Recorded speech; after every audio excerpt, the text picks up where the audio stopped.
Yeah, good afternoon, good evening. 30 minutes talking about high-tech markets 2011. So let's have together a look on all the opportunities we are facing in 2011. I like to point out a couple of them. GfK is doing market research in around about 80 to 85 countries.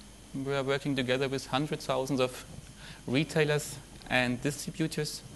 So if you have interest in such kind of information, just contact us. We are happy to partner with you, or if you're already a partner of us, of course, you're able to get such kind of information. Just let us know.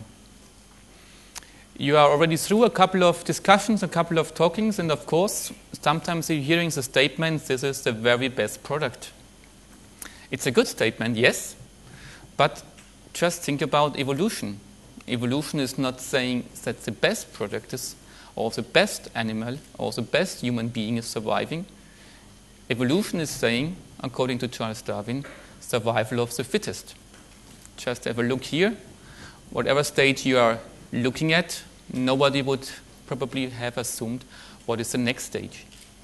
So survival of the fittest is opening a lot of new opportunities, because it's not only one best product, it's a certain way of being adopted, fitting to some kind of needs to come kind of market situation.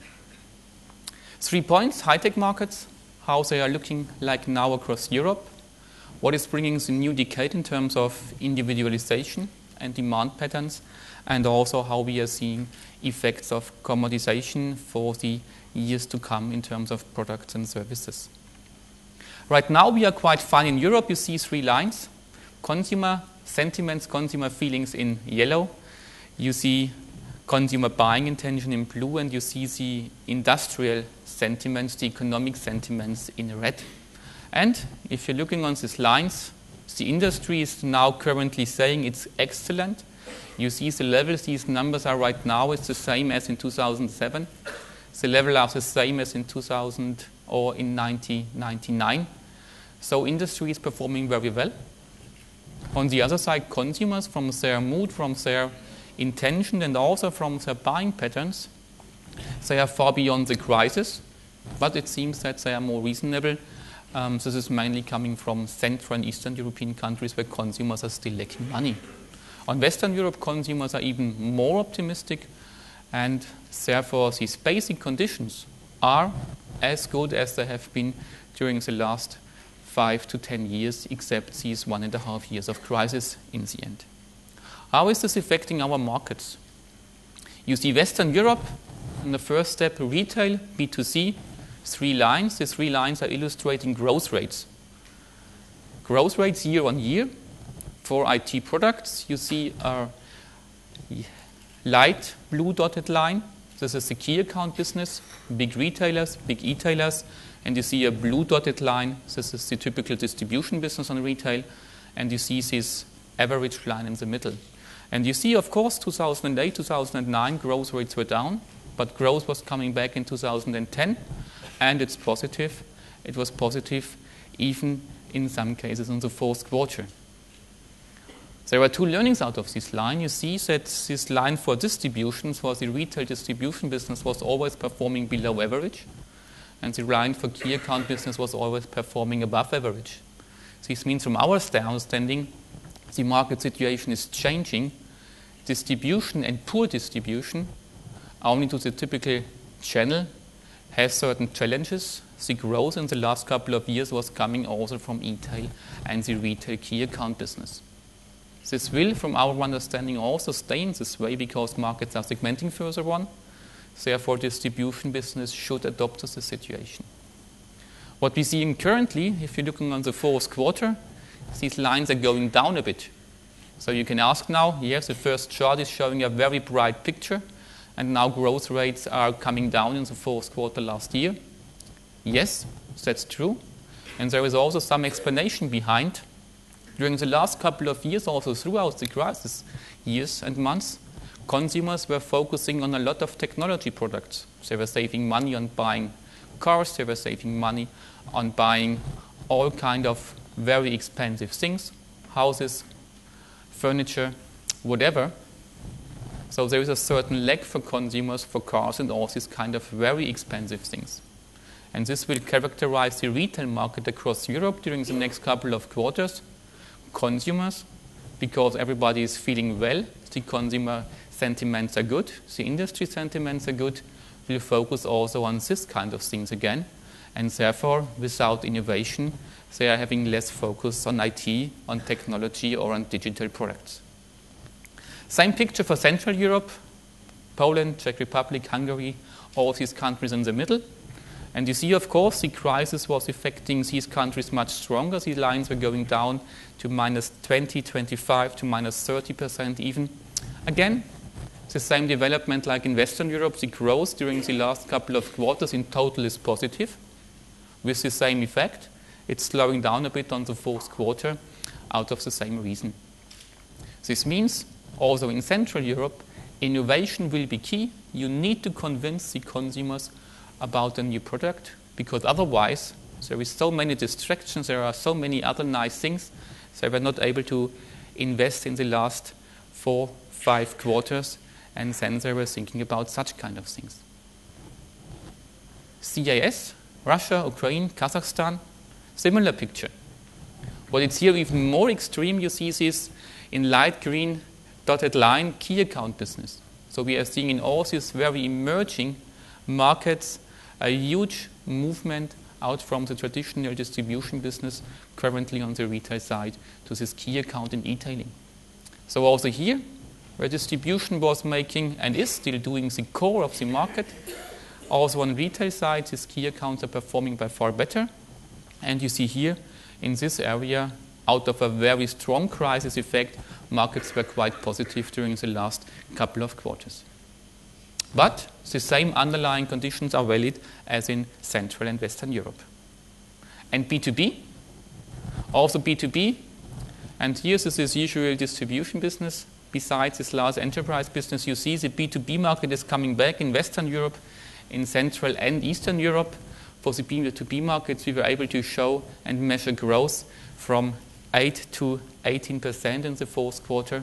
This is going on from our understanding. The economic is performing overall very well, and from our expectation will also perform very well in 2011. Our estimations, therefore, for the retail market, Western Europe, about 2 to 4% growth overall for IT. Central Europe, 5 to 8% growth, and CIS, 15 to 20% growth for 2011. B2B markets, we are expecting 5 to 10% growth in Western Europe, 4 to 7% in Central Europe, and CIS 10 to 15% growth. The reason, the economic upswing, and especially replacement cycles, we see this in B2B. It was starting with desktop computers in most of the countries. Monitors were following, notebooks are following currently. It's going now in step by step into networking, into storage, in services. Countries are on different stage, on a different level, but it's more or less a very common trend across Europe. Consumer demand currently is lacking innovations, and this will be the key issue for 2011, to communicate and bring innovation into the channels and to the consumers. And we will face some kind of saturation effect, and therefore this individualization and selling to individuals is becoming more important from our understanding. But all in all, if you look on this growth rates, there is quite a lot of opportunities. What is changing elementary? What is changing from our understanding is the way products are running to the customers.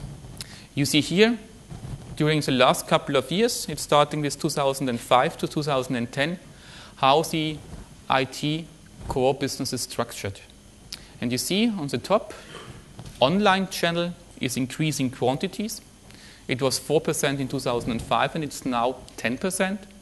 You see that the typical retail channel, so all this kind of large, small, medium-sized retailers you're finding everywhere with the storefront, it's going up from 48 to 53%. And you see that this typical B2B reseller channel is going down from 47 to 37%. So we are seeing a real shift out of the B2B to an overall consumer business. And of course, you're right, e-tailing is coming, e-tailing is growing very dramatically, but it's only a part of the retail business.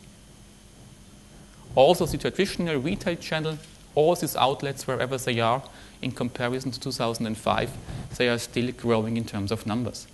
And you see also there is some turning point. Internet was growing quite strongly. If you're looking on 2009 and 2010, it's very stable already. Of course, it's different by region.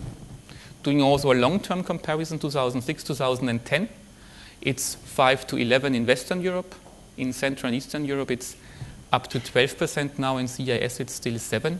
What we are seeing currently, category by category, it's stabilizing already. It's stabilizing in Western European countries. It's also starting to stabilize after a very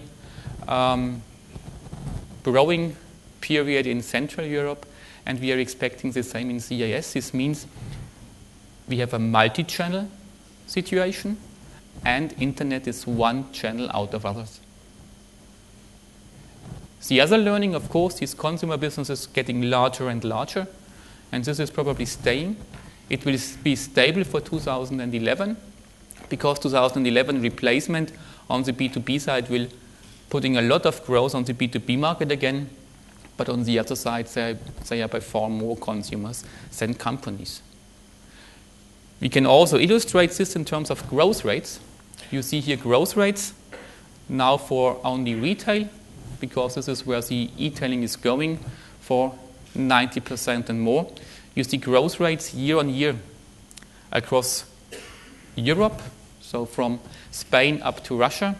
And you see year on year growth in retail was not really good in 2009, but the overall year on year growth in 2010, every month compared with the previous year months, was performing very well, and it was slowing down towards the end of the year.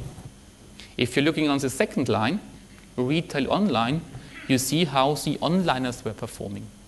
And it's basically the same trend, it's just leveraged.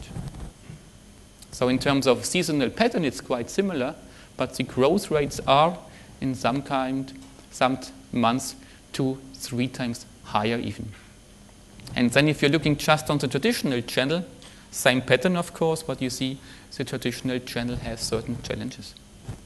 So there's often the rumors that onliners are so price aggressive, that onliners are selling everything to a very cheap and low fee. Yes, this might be true. You're always finding one or the other product. You're finding always one or the other onliner which is selling things a bit less expensive. But all our analyses during the last couple of months are showing that this is changing, and this is changing dramatically currently.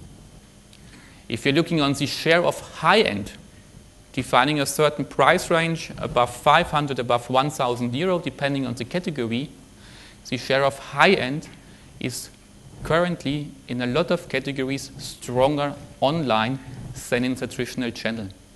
If you're looking, for example, on IT peripherals, you are finding in the traditional channel mice, keyboards with extreme low prices. You are not finding such kind of products with quantities in the online business. Mobile computing. Of course, you are finding very cheap mobile computers within onliners, but on the other side, these very cheap and aggressive mobile computers are often having clearly lower specs.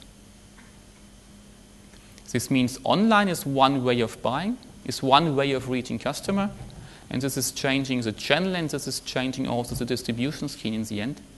And we all have to be aware that these changes are staying, and that this is a new channel which will be established beside all the other channels. Per category, also a few examples. You see desktop computers, the online share is 6%. Mobile computers, the online share is 13%. IT displays, the online share is 11%. Printing devices, the online share is only 9%, and keying and pointing devices is 11%. So the online share is different per category, and it's varying even if you're looking into countries. We have some countries which are more southern European, where online in these categories is only 50% of these numbers, and we have other categories or other countries or channels where this online share is even up to 25 or 30%. So Europe, every country, all the different sales channels, whether it's computer shops or these big consumer electronic retailers, or the e-tailers. They are finding their positioning currently, and they are adopting to the local country peculiarities. Therefore, from our understanding, it's very important to look into country details. This overall picture is a nice average in the end, but the situation is much more complicated, and this is a huge opportunity because this is opening new chances, new business. As I was mentioning in the beginning, survival of the fittest. This is also asking the distribution for a certain performance. And you see here the results gathered around Europe from a couple of thousand resellers. What are you expecting from your distributor, or why you are selecting a certain distributor? And you see the top 3 criteria in Western and Central and Eastern Europe are quite the same. The first criteria for selecting a distributor from a channel perspective is supply speed and product availability. The second one is price and payment condition. And the third one is assortment. A couple of years, assortment was not so important, but also the channel is learning that the market is much more heterogeneous, and assortment is a very key element for success. The next 2 statements are varying. On Western Europe, it's online orders and websites which are providing information, and then contact person, where you see clearly on Central and Eastern Europe, the demand from the channel towards the distribution is having a good established relation, having a contact person which is understanding the business, and having also technical support in helping with SME or enterprise projects. So here, distribution in Western and Eastern Europe is still different. The Eastern European channel needs much more support from the distribution on technology side, on consultancy, on simply explaining things. Of course, this is also then the next important thing in Western Europe, technical support. And on the Eastern European side, website and online orders is coming, so it's quite close together. And the last criteria here in this listing, single piece orders. Of course, everybody is knowing there is sometimes a situation where you should be able to order only 1 unit without a lot of extra money for ordering. So distribution is different by region, by country, and the channel situation behind is very different. All these fears that internet will take over the majority of the business, so far we are not seeing an indication that this is true. What we are able to see, internet is establishing as one channel beside all the other channels, and depending on the country and the category, this is between 10, 15, 20, and sometimes even 25% currently. What we are expecting for the years to come in terms of commoditization. A very simple example. Just have a look on these products. You're knowing these all. You're looking at a product and you are knowing exactly what this product is doing.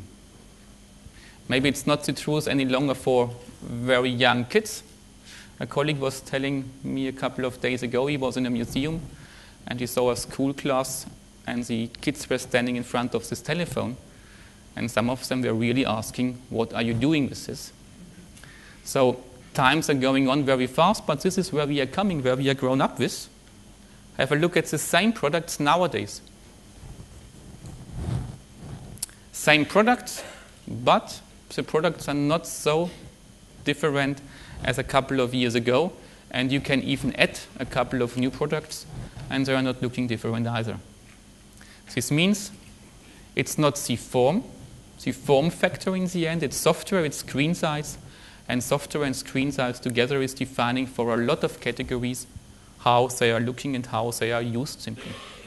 And of course, this is changing the peripherals markets, this is changing the printing markets, this is changing every market which is related to these basic devices. And following this, you have a quite simple segmentation. It's inch size, it's screen size. If you have a 3-inch mobile phone or smartphone, you can take it along with you. If you have a 17 or 18-inch notebooks, it's sometimes quite difficult because it's on one side heavy and on the other side you need a very big bag, or sometimes it's not even interesting. So the size of the product is currently segmenting the market for computing products, and in consequence also the market for all kind of peripherals and software. And here is something missing, and this is also the reason why these products are so dominant in press, in writing, in reading, wherever you are looking at these kind of things, whether it's the Apple iPad or whether these are e-book readers or any other competitive products. It's quite simple, the inch size was missing. And of course, you see 10, 11, 12 inch, we have netbooks, then 14, 15 inch, we have normal notebooks, 17, 18 inch, we have desktop replacement notebooks, or if it's even a bit larger, we have all-in-one desktop computers, and on the other side, it's smartphone and mobile phones. So it's quite logical to have products here. So why are consumers buying such kind of products? Consumers are saying there are 4 reasons in the end for buying an iPad, or probably also every related product. It's mobility and ease of use, it's multimedia functions, it's innovation and design, and it's e-publishing and using apps for business. 95% are in the end voting for mobility and ease of use. They are fascinated because it's convenient, it's easy to take along, it has touchscreen, which is fascinating to a lot of people. It has internet access, and the screen is adjustment however you are changing to look at this display. 75% are saying it's multimedia, watching videos, listen to music, pictures, picture show. They are using one or the other app. 66% are saying it's a real innovation, it's design, so they are just fascinated. And only 53% are saying, yes, I really do it, I really use it for working, I really looking into newspapers regularly, in magazines app. So the business part with 53 is much smaller than the fun part in all the other kind of sectors. So whatever business model is run on these machines, it's of course a certain chance, it's a huge opportunity, but currently it's more fun, it's more trying and finding out, it's more testing, it's more a hype. How was this hype performing in Europe? You see here sales development. The category is called within GfK webbooks. These are all these tablets, slates, iPads, Galaxies, and whatever you have in mind. And you see it was starting in May, and of course it was a really good Christmas business. In December, a lot of these products were sold across Europe. But if you're looking a bit closer in this line, you see July, August, September, the quantities are going down. And this is quite, or this is not real typical for innovations. If you're looking on market introduction of a lot of other innovations, it's just going up. It's just going up for the first couple of months because consumers are fascinated. So here, besides this fascination for the product, we have one challenge, and the challenge you see here in this red line, it's the average price. The average price with 660, 640, or during Christmas with 580 euro is quite high. And this high average price was slowing down the introduction of this product. So the challenge for 2011 and the years to come will be the average price. With an average price of 600 and more euros, the target group will stay a bit smaller, and the market will show quite fast some kind of seasonality effects. So for making all these writings true, to become true, average prices below 400, below 300 euros are needed. Currently, from our understanding, from all the figures we are collecting from retailers and resellers and distributors, a lot of these statements in the press are a bit too positive and not really in relation to the current market size. Of course, the potential for tomorrow is there. If you're making just one cake and comparing all the different form factors, you see in green notebooks, you see in yellow netbooks, and you see in blue then these web books, these tablets. It's a certain part of the cake, but the cake in total is growing. This means the other parts are still there. The other parts are not really cannibalized so far because the overall cake is growing and this tablet volume is simply coming on top. There is a lot of discussion about cannibalization, and sometimes I'm not really able to understand these discussions. Just have a look at price positioning. One of these tablets is currently with around about 600 or let's say 550 euro, minimum twice as much as expensive as a netbook. So a consumer which is going into a store, having in mind spending 250 euro, of course there is a certain probability that he is doubling the amount he is willing to spend and he is buying a tablet, but it's not very likely according to all the figures we are having since years and years back. So this potential that tablets are cannibalizing netbooks is in theory there, but then the tablets have to be subsidized or the price has to come down to 200 or 250 euro. Same netbooks with notebooks. Of course, the overall average price of notebooks is higher, but you have the same situation. You're getting for 400, 450 euro a complete notebook, even a nice one. If somebody is really interested and has a certain need, then he's probably staying with this kind of product. He's not investing 200 euros for getting a tablet. This is the current situation. This might change. This might change probably in 2012 and 2013. For 2011, we are not expecting that this is changing dramatically. So, of course, the growth rates for notebooks are slowing down, but this has mainly an effect of saturation behind. This is not in line with the introduction of tablets from all our understanding. And if you're looking on the development of the different form factor shares, now including desktops, you see that these netbooks are stable, yellow, 18% also a couple of months ago. That, of course, on the other side, these webbooks are increasing. They have a very strong growth, and this is currently in the other side to the disadvantage of mobile computers, mainly out of desktop replacement notebooks of the 17 and 18-inch and desktop computers, but overall this market volume is still growing. All-in-one desktop computers, you see they are growing. In EMEA it's already 11%. In Western Europe it's 17%. In the other regions it's a bit smaller. If you're looking, for example, to Switzerland, these all-in-one desktop computers are already 35 to 40% of the desktop market. This will be one of the new opportunities 2011. Consumers will move into this all-in-one desktop computer segment because they are interesting, and on the other side they will invest less money in desktop replacement notebooks. Also, one remark to all-in-one computers and to all-in-one products. There are often rumors that all-in-one computers, all-in-one mobile phones, all-in-one whatever is taking over the rest of the market. In some cases it's true, and in some cases all-in-one products are not successful. From our understanding, there is a very easy to use rule of thumb.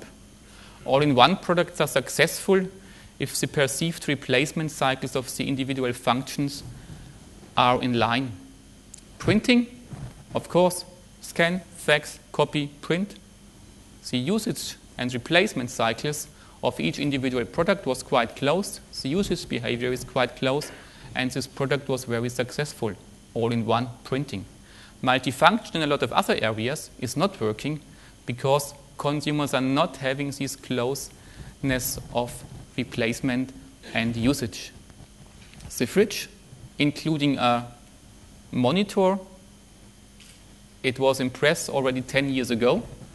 The average usage time of a fridge in our mind, as long as it's working, the average usage time of a monitor, 5 to 6 years nowadays, so it's not fitting together. And there are a lot of examples where this usage time is not fitting together, so all-in-one is one option. And now for desktop computer it's working because the life cycle of the computer is getting longer and the life cycle of the monitor is getting a bit shorter, so it's fitting together. The all-in-one computer 10, 15 years ago was not working because 10, 15 years ago the life cycle of a computer was 3 years and the life cycle of a monitor already 5 to 6 years. This is also in relation to the first statement, survival of the fittest. You have to have ideas which are fitting into this situation where you are, where the market is, where your customers, B2B as B2C, are.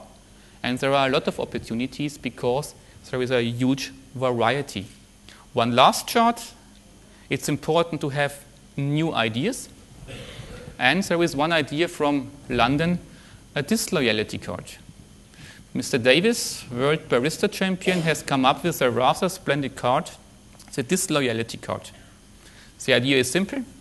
If you go and drink coffee at eight interesting quality-focused coffees around, then he will say thank you by making you a coffee for free.